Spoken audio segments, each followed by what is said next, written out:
All right, here's another one that everybody I'm sure has been waiting for. This is the 160HS, not the 1602T, but the 160HS. This one is a 36 volt capable, so we are going to test it at 20, 24, and 36. And we'll start with 20 volts, and here we go. Go Black Betty, go Black Betty. Black Betty had a child, don't think on a while. She's always ready, she's all rock steady. Whoa, Black Betty, yeah, Black Betty.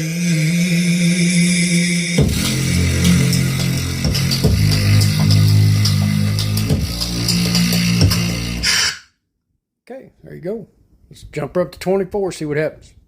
Okay, 160HS at 24 volts. Whoa, Black Betty, whoa, Black Betty. Black Betty had a child, don't think on a while. She's always ready, she's all rock steady. Whoa, Black Betty, yeah, Black Betty.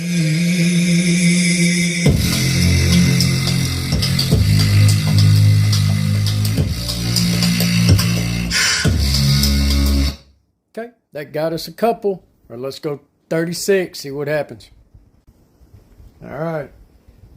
This is the 160HS, 36 volts. Let's see. Oh, Black Betty, Black Betty had a child, don't think on a while.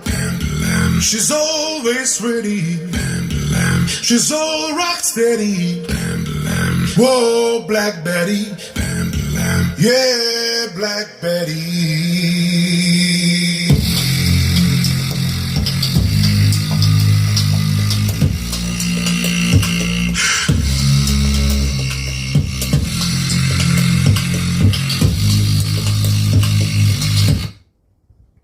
Well, I got to say I'm a little disappointed.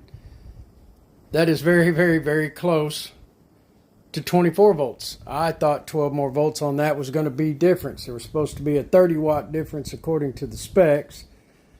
I didn't see that result for sure. I didn't really hear any sound quality difference either. The bass was nice and clean, deep for both voltages. So there you go. Guys, I hope you enjoyed all of these tests.